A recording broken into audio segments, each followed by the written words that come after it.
कि आप भारत के अंदर तो आवाज़ दबाना जानते ही हो। जैसे आपने सीए एनआरसी पे मुस्लिमों की दबा दी, आप क्या अंतर्राष्ट्रीय लेवल पर उनकी आवाज़ दबा सकते हो? अगर तुम्हारे अंदर है तो तुम दबा के दिखाओ उनकी आवाज़। दूसरी बात, रिहाना के 101 मिलियन फॉलोवर है मैडम।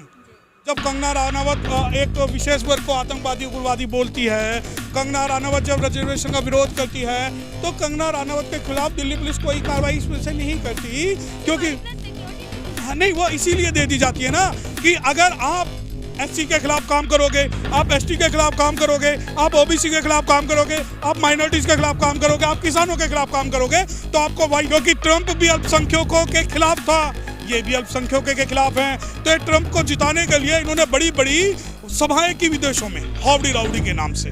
वो जब इन्होंने सभाएं की, वो आंतरिक मैटर नहीं था। कमला हैरिस आज इन्हें भारतीय नजर आ रही है, कमला हैरिस आज इन्हें भारतीय नजर आ रही है, और ये कहते हैं कि ढोल गवार शूद पसीमारी, ये सब ताड़न के अधिकारी।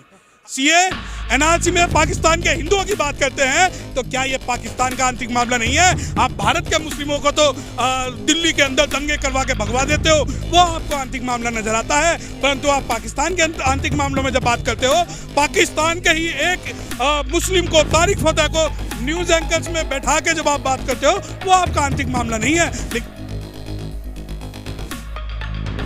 नमस्कार, आप बहुजन टीवी देख रहे हो और मैं आपके साथ प्राची। आज राज्यसभा में कृषि मंत्री ने सरकार की वकालत करते हुए कुछ बातें कही हैं। कृषि आंदोलन जो कि पिछले 65 दिनों से ज़्यादा हो चुका है और किसान अब भी सड़कों पर बैठे हुए हैं, ऐसे में कृषि मंत्री ने सरकार का बचाव करते हुए ये कहा है कि अभी तक किसानों ने या फिर विपक्ष ने ये नहीं बताया कि आखिर इस काले कानून में काला क्या है। यानी साफ तौर से उन्होंने ये कहा है कि ये जो कानून है उसमें कुछ भी गलत नहीं है। इसके साथ ही उन्होंने इसके फायदे भी समझाए हैं और ये कहा है कि वो किसानों को आत्मनिर्भर बनाने के लिए ये कानून लाए हैं। एक और जो बात हमें लगी कि हमें पूछने चाहिए उस बारे में, उन्होंने कहा कि ये जो बिल आया है इसमें जो संशोधन किए जा रहे हैं वो इसलिए नहीं किए जा रहे कि कानूनों में कोई गलती है, वो इसलिए किए जा रहे हैं ताकि किसान संतुष्ट रहें और इस आंदोलन को ख़त्म कर दें। इसी बारे में बात करने के लिए हमारे साथ जो वकील जुड़े हुए हैं उनसे हम बात करेंगे और जानेंगे कि आखिर संवैधानिक तौर पर यह कानून कितना सही है। और कृषि मंत्री का ये जो बयान आया है उस पर भी हम बात करना चाहते हैं। जैसे उन्होंने कहा है कि आत्मनिर्भर बनाना चाहते हैं किसानों को, इस पर आप क्या कहेंगे? देखिए, आत्मनिर्भर तो ये भारत को भी बनाना चाहते हैं, परंतु भारत आत्मनिर्भर नहीं हो पाया। भारत को आत्मनिर्भर करते करते ये चाइना की गोद में जाके बैठ जाते हैं और भारत मुस्लिम की बात करते करते चाइना का सारा प्रोडक्ट ले आते हैं और सारे बैंक चाइना के खुलवा देते हैं और चाइना से अरुणाचल प्रदेश के अंदर में सड़क बनवाकर एक गाँव बसा देते हैं। आत्मनिर्भर तो इन्होंने कर दिया। अब बात आई किसानों को आत्मनिर्भर बनाने की। देखिए, किसानों को आत्मनिर्भर बनने की जरूरत नहीं है। मजदूर आदमी है, किसान आदमी है, खेती कर लेंगे, संतुष्ट होने की भी जरूरत नहीं है। सुबह 5 बजे उठ के वो खेतों में पानी भी डाल देंगे, उन्हें कोई संतुष्टि नहीं चाहिए आपसे। आप संतुष्ट रहिए, आप करप्शन की बात करके संतुष्ट रहिए, आप हिंदू मुस्लिम की बात करके संतुष्ट रहिए, आप राम मंदिर बना के संतुष्ट रहिए। हम भारत के निवासियों को ऐसी संतुष्टि नहीं चाहिए जिससे कि हमारा अन्नदाता भूखा मरे। तो इस वजह से जो कृषि मंत्री जो इस बिल के फायदे बता रहे हैं, तो कृषि मंत्री जी से एक बात पूछिए कि जीएसटी के अंदर सैकड़ों अमेंडमेंट कर दिए इन्होंने, आज तक इन्हें जीएसटी समझ में नहीं आया। किसान बिल के अंदर ये अमेंडमेंट कर रहे हैं, इन्हें ये नहीं पता कि एसेंशियल कमोडिटी एक्ट क्या है, फॉर्मल एग्रीकल्चर कॉन्ट्रैक्ट फार्मिंग क्या है। और एक बात बताइए कि आप अगर कुछ चीज़ देना चाहते हैं, हम नहीं लेना चाहते, आप जबरदस्ती थोपोगे। दूसरी बात, अब इसके लीगल हम एक बात करते हैं कि ये जो लीगल बात है कि हम राज्यसभा में जो आज ये बात कर रहे हैं, हम बिल्कुल भी एग्रीकल्चर फार्मर जो कॉन्ट्रैक्ट फार्मिंग है उसके विरोध में है। अगर कॉन्ट्रैक्ट फार्मिंग है, सबसे पहले तो ये बात बताइए कि जो कॉन्ट्रैक्ट फार्मिंग जो ये क्लॉज लेके आए हैं, उस क्लॉज से डायरेक्ट फायदा किसे होगा? किसानों को होगा या फिर पूंजीपतियों को होगा? अब देखिए, दो चीज़ें हैं। अगर किसी भी समाज में अगर हम अर्थव्यवस्था की बात करते हैं तो हमें जो पूंजी का विकेंद्रीकरण करना होता है, यानी डिसेंट्रलाइजेशन ऑफ दी कैपिटल करना होता है, तब जो रूट तक जाने वाले लोग हैं उनका फायदा होता है।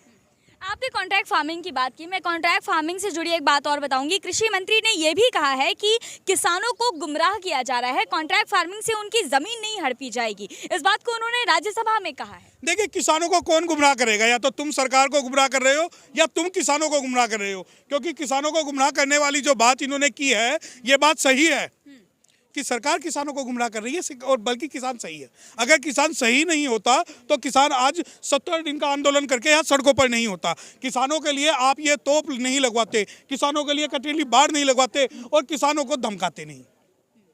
अच्छा, मैं आपसे जानना चाहती हूँ, अभी कल परसों की बात है, जिस तरह से ट्विटर पर एक जंग छिड़ी हुई थी, जैसे कि कई हस्तियां आई और उन्होंने किसान आंदोलन को लेकर के अपनी बात रखी है। ऐसे में विदेश मंत्रालय ने उन्हें नसीहत दी है कि जब तक आप जानते नहीं हैं चीज़ों के बारे में तब तक आप इस पर कोई टिप्पणी न करें, यह भारत का आंतरिक मामला है। बिल्कुल सही, मैं इस बात से सहमत हूँ कि भारत का आंतरिक मामला है, लेकिन जब मुस्लिमों की बात होगी तो ये तारिक हुसैन को अपना फूफा बनाकर अपनी डिबेट में बैठाएंगे। क्या वो आंतरिक मामला नहीं है? जब आप हावड़ी रावड़ी करते हो, यूएसए में गोदी में बैठ जाते हो, वो आपका आंतरिक मामला नहीं है।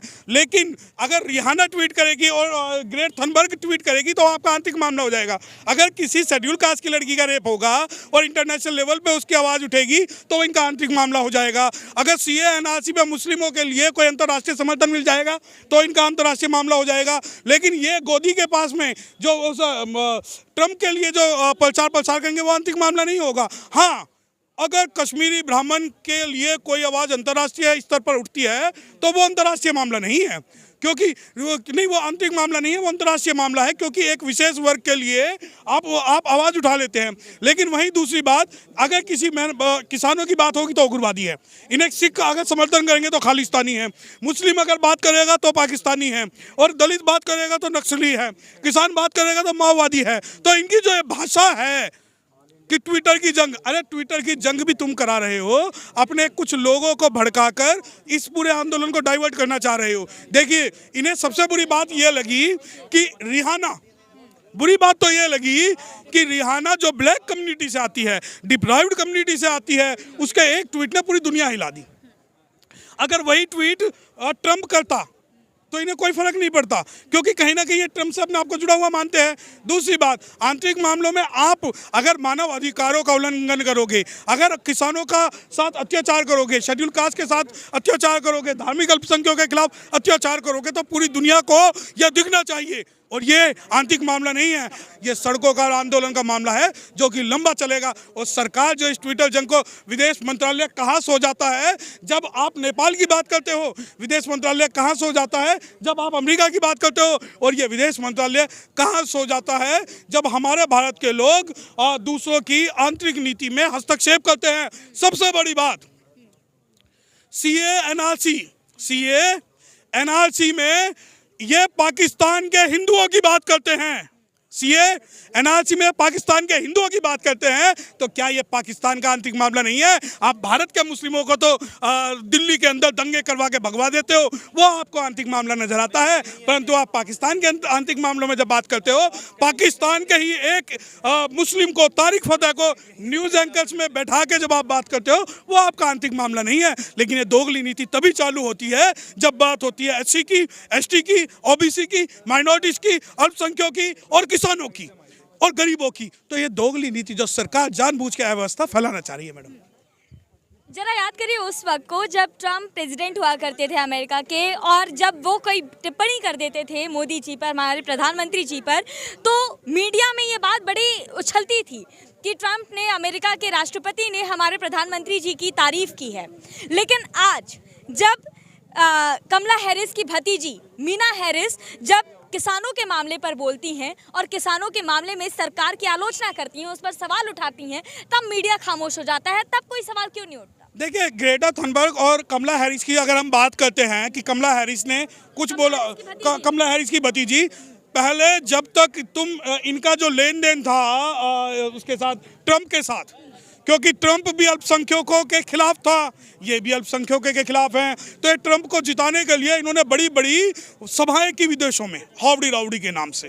वो जब इन्होंने सभाएं की, वो आंतरिक मैटर नहीं था। कमला हैरिस आज इन्हें भारतीय नजर आ रही है, कमला हैरिस आज इन्हें भारतीय नजर आ रही है, और ये कहते हैं कि ढोल गवार शूद्र पसीनारी, ये सब ताड़न के अधिकारी। अगर कमला हैरिस भारत के अंदर पिछड़े वर्ग से आके, ब्लैक कम्युनिटी से आके अगर आगे आती, तो ये इतना बुरा हाल करते कि उसे बदनाम कर देते, उसके ऊपर जो इनकी इंडिविजुअल जो इनकी सोच है उसे थोप देते। परंतु आज कमला हैरिस की भतीजी और ग्रेटा थनबर्ग और रिहाना जब ट्वीट करती है, एक बात बताइए क्या उन्होंने गलत ट्वीट किया? किसानों के हक की बात की, गरीबों के हक की बात की, सिखों की बात की, क्या गलत किया? यानी कि आप भारत के अंदर तो आवाज़ दबाना जानते ही हो। जैसे आपने सीए एनआरसी पे मुस्लिमों की दबा दी, आप क्या अंतर्राष्ट्रीय लेवल पर उनकी आवाज़ दबा सकते हो? अगर तुम्हारे अंदर है तो तुम दबा के दिखाओ उनकी आवाज़।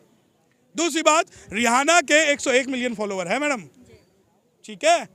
पूरे भारत नहीं पूरी दुनिया में बात हो रही है और पूरी दुनिया को पता लगनी चाहिए कि आपने जो एक कटीले बॉर्डर लगाए हुए हैं, जो कील लगाई हुई है, जो फॉल्स लगाए हुए हैं, वो किसके लिए लगाए हुए हैं ये आपको बताना पड़ेगा। परंतु सरकार इसका जवाब नहीं देगी। सरकार इसलिए जवाब नहीं देगी कि सरकार को एक नूरा कुश्ती करानी है। सरकार को यह दिखाना है कि आंदोलन में फंडिंग हो रही है, विदेशी फंडिंग हो रही है। अरे भैया, तुम्हारे कहने से मान ली, तुम्हारे कहने से मान ली कि आंदोलन में विदेशी फंडिंग हो रही है। पुलवामा कांड की जो फंडिंग हुई वो भी ढूंढ के लिया, वो कहाँ से हुई थी, वो किसने कराई थी? क्योंकि इलेक्शन थे तो वो पुलवामा अटैक हो गया। लेकिन उसके अलावा ये लोग जब नज़र रखते हैं, मैं आपको बताना चाहता हूँ कि अगर एक भी व्यक्ति यहाँ पर गैर लोकतांत्रिक तरीके से बैठा होता ना, तो ये रातों रात उसको उठवा देते हैं। लेकिन इन्हें मिल नहीं रहा, इनके लोग आते हैं, आंदोलन को बदनाम करते हैं। तो ये सारी चीज़ें मैडम के ऊपर एफआईआर दर्ज हुई है, लेकिन वहीं जब कंगना रनौत ये कहती हैं कि ये किसान नहीं आतंकवादी हैं, उनके ऊपर कोई कार्रवाई क्यों नहीं होती? देखिए, ग्रेटा थनबर्ग एक जो कि माइनर लड़की है, जिसके खिलाफ दिल्ली पुलिस ने एक एफआईआर दर्ज किया, बहुत सराहनीय काम किया है। बहुत सराहनीय काम कह रहे हैं आप? मैं इसलिए कह रहा हूँ क्योंकि जिस कपिल मिश्रा के साथ में खड़े होकर डीसीपी जब वो दंगों को भड़काते हैं, उसके अलावा जब कंगना रनावत एक विशेष वर्ग को आतंकवादी उग्रवादी बोलती है, कंगना रनावत जब रिजर्वेशन का विरोध करती है, तो कंगना रनावत के खिलाफ दिल्ली पुलिस कोई कार्रवाई इस वजह से नहीं करती क्योंकि सिक्योरिटी दे दी जाती है। हाँ, नहीं, वो इसीलिए दे दी जाती है ना कि अगर आप एससी के खिलाफ काम करोगे, आप एसटी के खिलाफ काम करोगे, आप ओबीसी के खिलाफ काम करोगे, आप माइनॉरिटीज़ के खिलाफ काम करोगे, आप किसानों के खिलाफ काम करोगे, तो आपको वाइस प्लस सिक्योरिटी क्या, आपको पुलिस की जिप्सी में बैठा के लाया जाएगा और आपको सम्मानित भी किया जाएगा।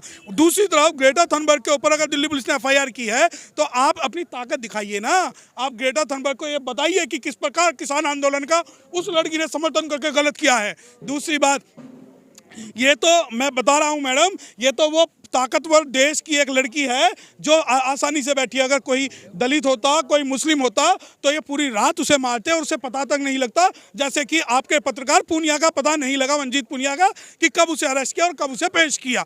तो ये अगर भारत के अंदर आप देखिए कि दिल्ली पुलिस इतने सेंसिटिव मैटर में तुरंत एफआईआर कर लेती है, परंतु जब लोकतांत्रिक और कानूनी तरीकों की बात होती है तो दिल्ली पुलिस रेप तक में भी एफआईआर दर्ज नहीं करती।